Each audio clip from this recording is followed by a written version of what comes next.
Bonjour et bienvenue sur JTPT, journal télévisé pour la Thaïlande. Aujourd'hui, je vous propose une vidéo vlog pour retracer notre voyage de 6 jours dans la fraîcheur du Nord Vietnam, plus précisément dans la ville de Hanoi. Vous découvrirez le quartier de jour et de nuit dans lequel on a séjourné. On visitera le vieux quartier avec ses temples et ses rues animées pour s'imprégner de la culture locale et bien manger. La croisière dans la populaire baie d'Along, toujours aussi fréquentée, dans notre embarcation de luxe 5 étoiles. Retour au vieux quartier avec la rue du train et ses cafés aux œufs délicieux. Pour le dernier jour, on fera un petit tour au parc en bas de la résidence avec sa plage artificielle. Clôturera par une prise de drone de notre quartier illuminé avant de retourner au chaud en Thaïlande. Installez-vous confortablement et bon visionnage. On commence par un café Amazon et une pâtisserie, l'histoire de ne pas partir le ventre vide. On fait checking, on embarque et on prend notre premier avion, Phuket, direction Bangkok, Dong Muang, car il n'y a pas de vol direct pour aller à Hanoi, donc on passe par Bangkok. Alors on a décidé d'atterrir à Dong Muang et de rejoindre Suvarnabhumi en train, l'histoire de pouvoir visiter un petit peu, montrer un peu aux parents le paysage de Bangkok à travers le train. De toute façon, c'est encore très pollué, donc ce n'était pas agréable de le faire autrement.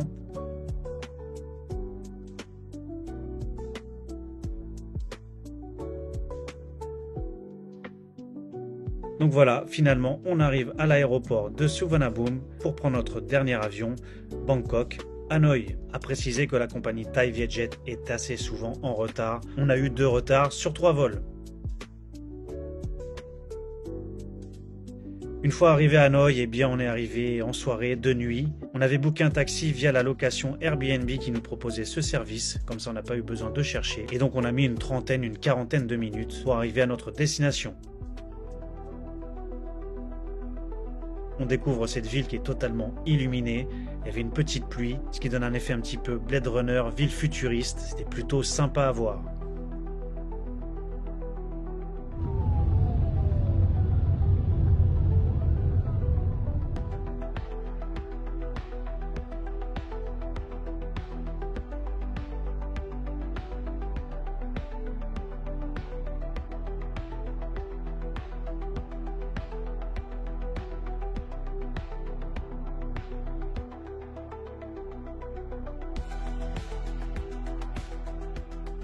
On arrive enfin à notre location Airbnb, on arrive à l'accueil, on saisit nos cartes électroniques, on est en entrée autonome avec le Airbnb, pas besoin d'attendre l'hôte. Il nous a transmis les codes pour accéder à l'appartement. Et voilà, le checking est fait. On dépose nos affaires. Et malheureusement, par fainéantise, on voulait commander un Grab car on était fatigué. Mais après 22 heures dans le quartier, plus aucun Grab n'acceptait de nous livrer. Donc on est descendu dans la petite épicerie, refaire un peu le plein, acheter des nouilles instantanées que je déteste, mais il n'y avait que ça à manger. Donc je me suis forcé, l'histoire d'avoir un repas avant de passer une bonne nuit car on était fatigué. Ça fait des années que j'ai pas fait ça.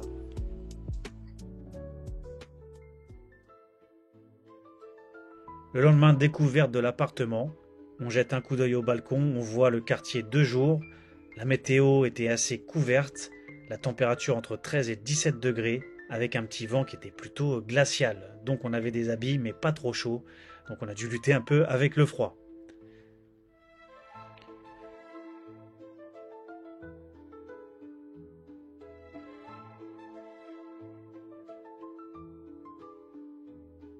C'est le matin, donc on descend au quartier et on décide de trouver un petit café. Et comme tout bon français, eh bien on a besoin de café et de pain au chocolat, de croissants. C'est trouvé, les croissants étaient plutôt bons. Le café, c'était pas le meilleur, mais ça dépannait bien, c'était pas loin de l'appartement. Le change-monnaie qu'il faut absolument faire à l'aéroport, car ce n'est pas la Thaïlande, on ne trouve pas des bureaux de change dans tous les coins de rue. C'est important de le faire à l'aéroport. Ensuite, on décide de visiter le bâtiment. On est monté au 39e étage pour jeter un coup d'œil à la piscine intérieure que j'avais bien sélectionnée sur Airbnb.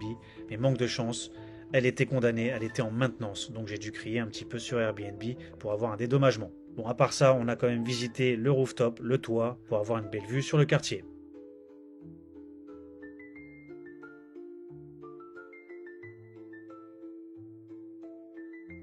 Ensuite, on est ressorti en soirée pour voir un petit peu le quartier aussi de nuit. Et bien entendu, aller se nourrir, trouver notre premier restaurant local.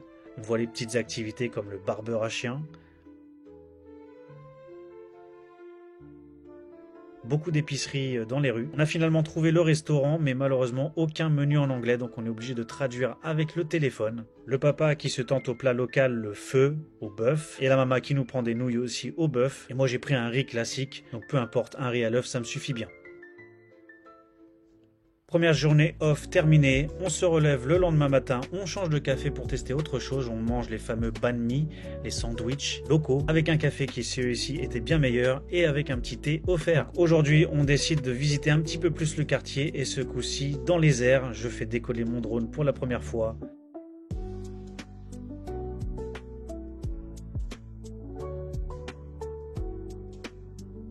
Plaisir de voler, de zigzaguer entre ces bâtiments. On aperçoit aussi en face le lac artificiel. Ils ont construit comme un parc pour que les gens puissent se balader, se relaxer. On ira faire un tour un peu plus tard dans cette vidéo. On revient, on visite aussi la piscine extérieure, mais bien entendu, personne ne s'y baigne avec cette température-là. C'est dommage, c'est frustrant. Il y a d'autres bâtiments aussi aux alentours en construction qui ont aussi leur parc, leur piscine. Ce sont que des résidences privées, tout est propre, tout est nickel. On prend de la hauteur, on regarde un petit peu plus haut du ciel. Les bâtiments font environ 130-140 mètres. Donc là, j'ai volé au-dessus, on atteint à peu près 150 mètres pour avoir vraiment une vue d'ensemble. C'est assez plaisant.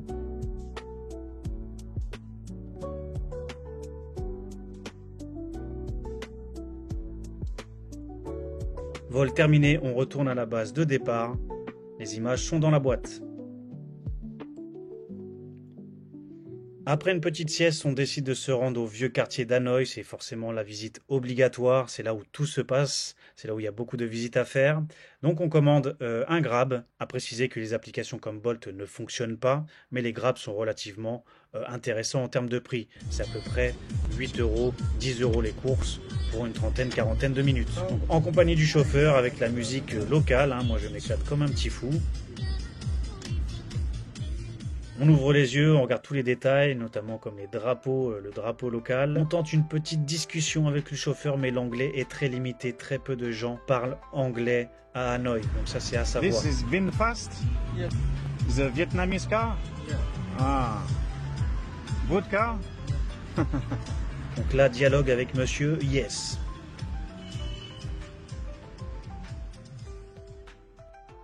Alors le chauffeur, je voyais bien qu'il faisait des petits détours sur l'itinéraire. Je commençais à m'inquiéter, je me suis dit, est-ce qu'il faisait ça pour gonfler la facture? Est-ce qu'on va devoir se battre? Finalement, non. En fait, c'était vraiment par sympathie. Il nous a fait des détours pour nous montrer les bâtiments, des temples dans Hanoï, des rues qu'on n'avait pas forcément besoin de prendre, mais il nous a montré l'histoire de voir un petit peu tout ça. Donc c'était très sympathique de sa part, mais je m'attendais quand même à la facture à la fin. Et finalement, non. Il a juste demandé le prix qu'il avait affiché sur Grab, donc c'était une très bonne surprise. Donc voilà, on a bien profité déjà en voiture.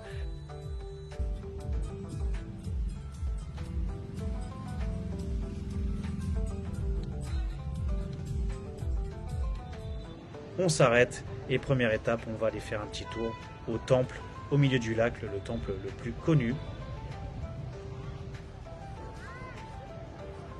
On voit qu'il y a beaucoup de touristes, mais principalement des touristes asiatiques. J'ai même croisé plusieurs fois des Thaïlandais avec lesquels j'ai parlé un petit peu, ça leur a fait plaisir. Achat du ticket pour accéder au temple. Thank you. Thank you.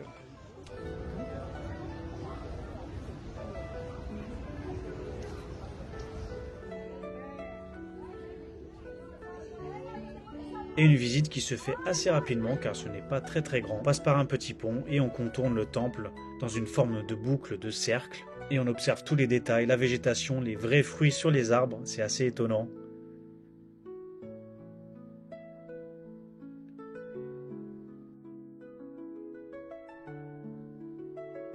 On peut voir les personnes qui pratiquent leur rituel dans le temple.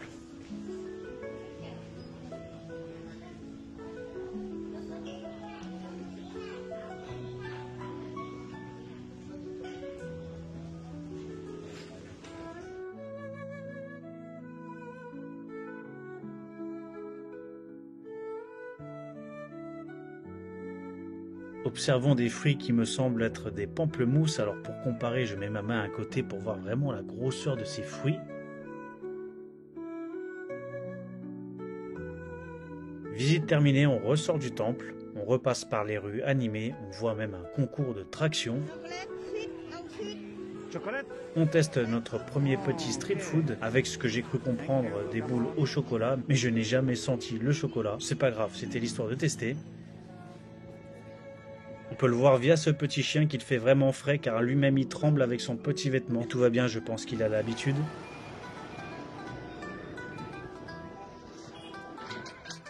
La nuit commence à tomber et les rues s'en remplissent encore plus. Le quartier s'illumine, à savoir que le week-end, ils ferment les rues aux voitures. La plupart des rues dans le centre deviennent des rues piétonnes et c'est bien pratique. Mais des fois, même à pied, eh bien, il y a des bouchons car c'est vraiment très fréquenté.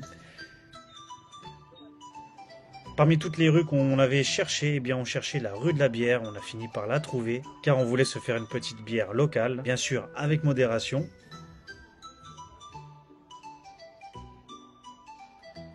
Et malgré qu'on soit au Vietnam, eh bien, que voit-on sur les télés? On voit des images de la Thaïlande, de Bangkok. C'était assez étonnant, assez marrant. Une fois notre bière locale terminée, on redescend dans ce quartier très fréquenté, la rue de la bière. C'est vraiment très chaleureux, très festif, avec beaucoup de rabatteurs.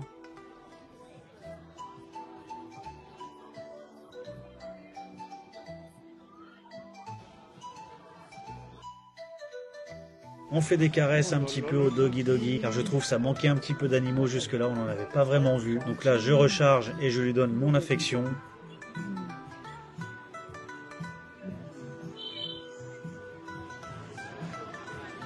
Ça finit par l'exciter un petit peu à faire une petite danse. Il m'a bien fait rigoler.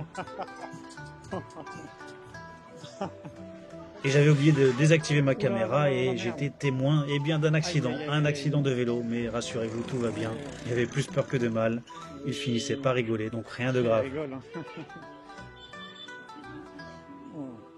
J'étais étonné aussi de voir des petits restaurants totalement externes. Les gens installaient leur cuisine, leur restaurant dans la rue, sans commerce, sans mur. C'était plutôt sympa à voir. Ensuite, la mission, c'était de trouver un restaurant. On y a été un petit peu au feeling. On a trouvé un restaurant qui faisait toutes sortes de nourriture, y compris vietnamienne et aussi farang, étranger. Les parents se sont fait plaisir. Après avoir terminé de manger, on assiste à un petit concert extérieur. Et on reprend notre grappe direction la maison, car demain, grosse journée. Le lendemain, c'est le départ direction Baie Dalong. Pour ceci, on avait rendez-vous à l'opéra de la ville, en attendant un bus qui mettrait environ 2-3 heures pour accéder au port de la baie d'Along, qui nous permettra de visiter qu'une partie de la baie d'Along, car bien entendu, elle est très grande. Elle contient plus de 3000 petites îles, donc impossible de la faire entièrement.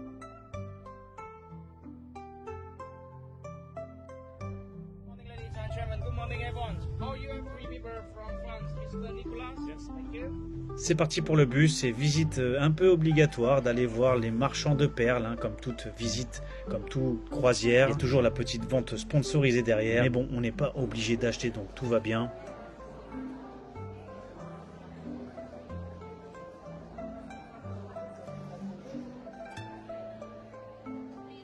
On regarde et puis on s'intéresse comment les personnes inséminent les perles dans les huîtres. Finalement, on arrive à destination pour embarquer dans une navette bateau qui nous permettra d'accéder à notre gros bateau principal. Car il y a tellement de bateaux, selon notre guide, il y a environ 600 compagnies, donc les bateaux sont un petit peu parqués partout sur la baie.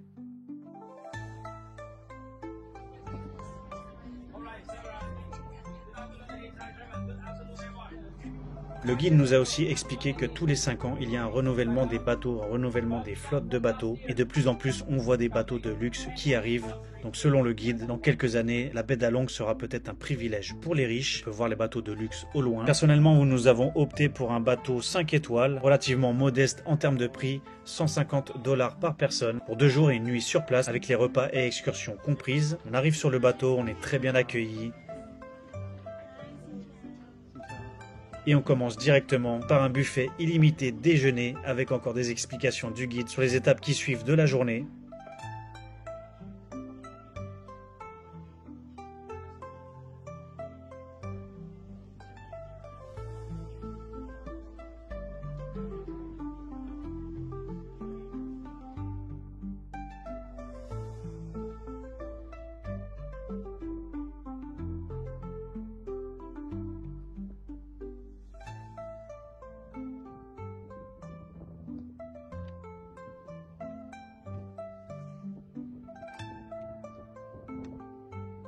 Ce qui me laisse le temps de faire un petit tour du bateau, de saluer le capitaine.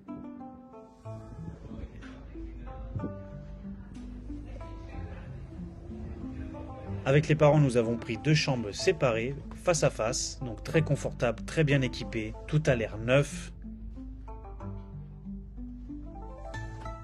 Et bien sûr une vue magnifique avec un balcon, ça c'était une des options qu'on voulait absolument sur le bateau, donc on profite de la vue à tout moment, c'est bien plaisant.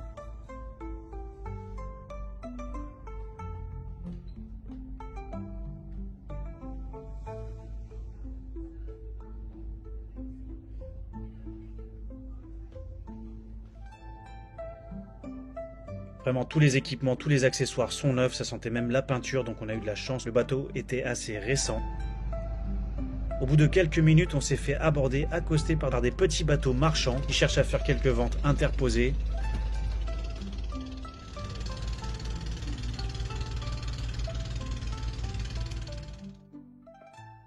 J'en profite que le bateau s'arrête pour prendre un petit peu de hauteur et filmer ce beau bateau ainsi que les environs et aussi nous faire des vidéos souvenirs de cette belle croisière.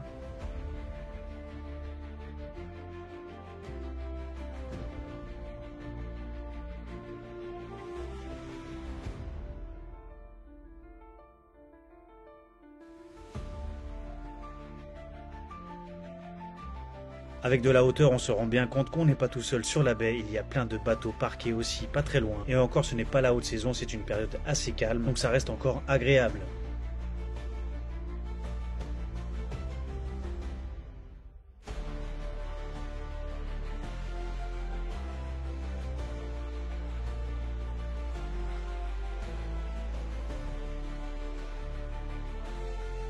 Un petit coucou à travers la fenêtre et on rentre le drone pour ensuite se reposer une petite heure avant de pouvoir repartir faire la première excursion.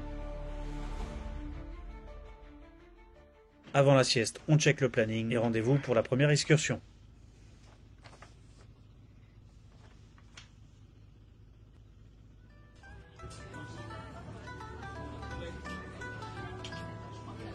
Notre bateau navette qui est attaché derrière le gros bateau nous dépose à un petit quai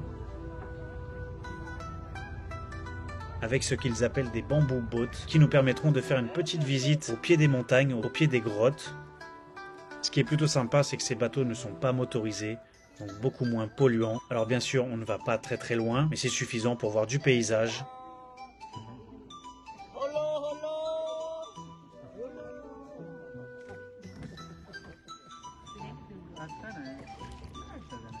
Le capitaine qui fait sa petite pause avec un remontant local, il nous en propose, mais non merci, ça va aller.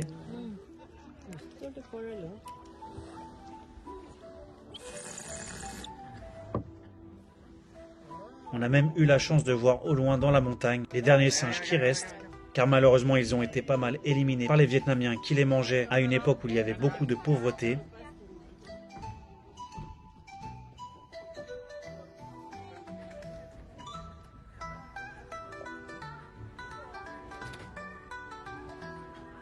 On passe devant l'un des plus vieux bateaux de la baie qui a plus de 20 ans, toujours en bon état.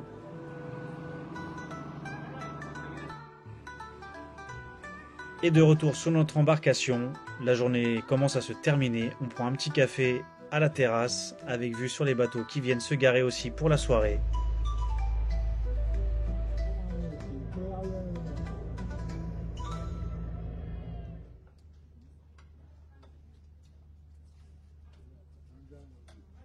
Le soir, il y avait des animations cuisine, et comme je ne suis pas là pour souffrir ni travailler, je vais directement au buffet illimité me gaver. Alors c'est sûr qu'avec moi, les buffets illimités, ils ne sont pas gagnants. Quand c'est illimité, je mange pour 4.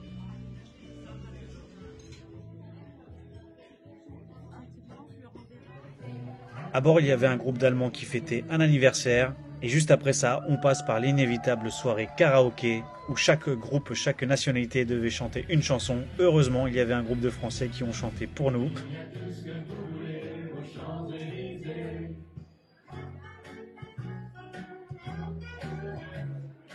Le guide aussi qui nous fait sa démonstration. On a même eu le droit à une version a cappella indienne.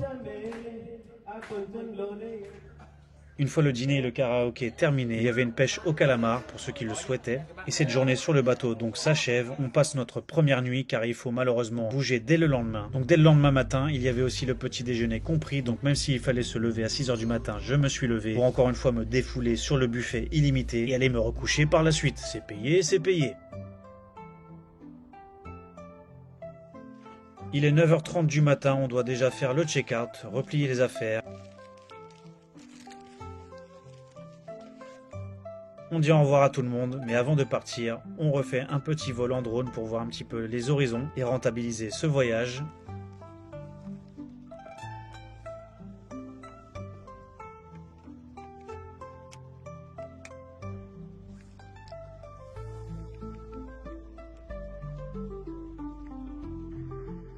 Et c'est parti, on va voir un petit peu les embouteillages de bateaux.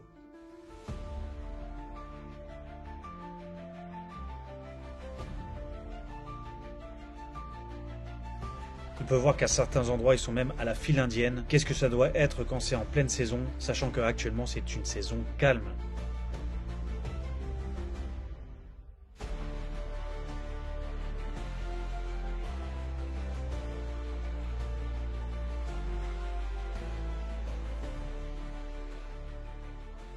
On retourne dans le bateau navette avec notre capitaine au joli mocassin. On dit au revoir à tout le monde et c'est reparti pour le vieux Hanoï. Retour dans le bus qui était compris avec la croisière. Et comme on se retrouve à nouveau une fois dans le vieux Hanoï, on a décidé d'aller voir la rue du train, la rue très populaire sur les réseaux sociaux. Dans cette rue, eh bien, plusieurs fois par jour, il y a un train qui passe. Malheureusement, on n'était pas à la bonne heure, donc on n'en a pas vu. À savoir qu'en semaine, les trains commencent à 7 h 30 du soir environ. Et il y en a un peu plus le week-end.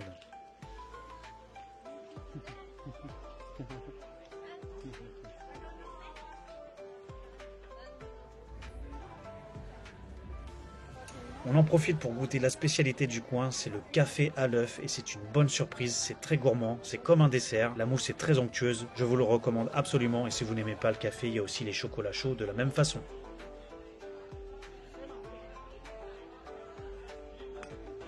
Ah. Ok, good. Yay. Comme je suis un petit peu en manque d'animaux, et bien dès que j'en vois un, j'ai vu un petit chien, je pouvais pas m'empêcher d'aller le caresser, de jouer un peu avec. Et le chien aimait bien embêter ces trois pauvres chats sur les chaises qui étaient très sages, c'était assez marrant à voir.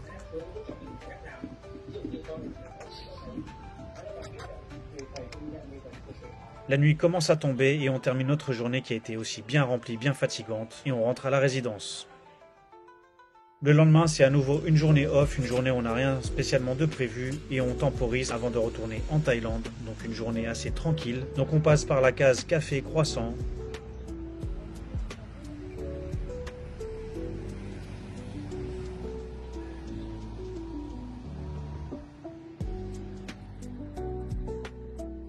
Et on a décidé d'aller visiter le parc avec le lac artificiel ainsi que la plage artificielle. On voit que dans ce parc, tout est neuf, tout est très bien entretenu.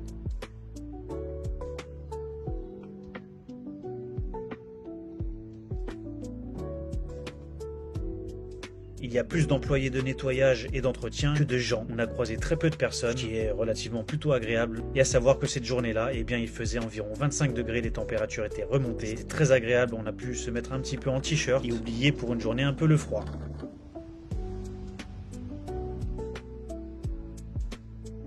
Petite salle de sport extérieure, alors je pouvais pas m'empêcher d'aller faire un petit peu l'intéressant.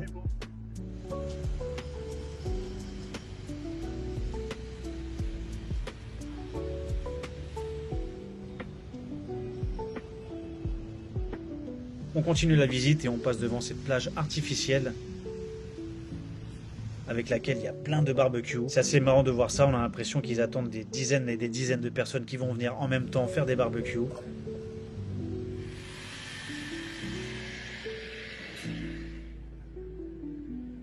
Ensuite, on rentre à notre appartement pour faire une sieste et se rendre au restaurant le soir, le dernier restaurant. Et j'en profite pour faire mon vol de nuit de drone du quartier car tout est illuminé. Et je voulais absolument filmer ces bâtiments de nuit. Ça donne un côté très moderne, futuriste à la fois. Avec ces lumières synchronisées, c'était vraiment sympa à voir.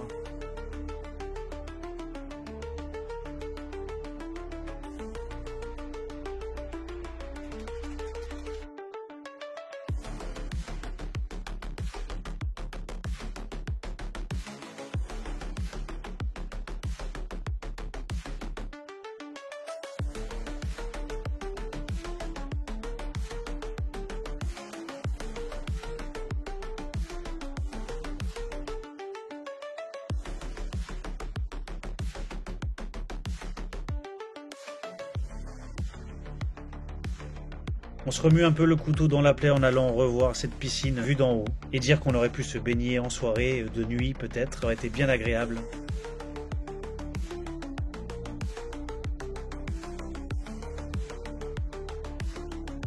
On rentre le drone, on mange notre dernier repas. Et le lendemain, dernier café croissant, direction l'aéroport. On repasse par le pont qui était illuminé en début de la vidéo. Retour à l'aéroport d'Hanoï avec encore une fois un vol de Thai Vietjet en retard. Mais c'est pas grave, on arrivera quand même à destination et on a assez de temps pour notre escale pour prendre notre deuxième avion. Retour à Phuket, retour au soleil et la chaleur et ça fait bien plaisir. Merci d'avoir regardé jusqu'au bout et d'avoir partagé ce voyage rempli de très beaux souvenirs. Mais quoi qu'il arrive toujours, on est très content de rentrer en Thaïlande car la vie en Thaïlande est meilleure. Il n'y a même pas de débat, c'est incomparable. Prenez soin de vous, à très bientôt. Ciao.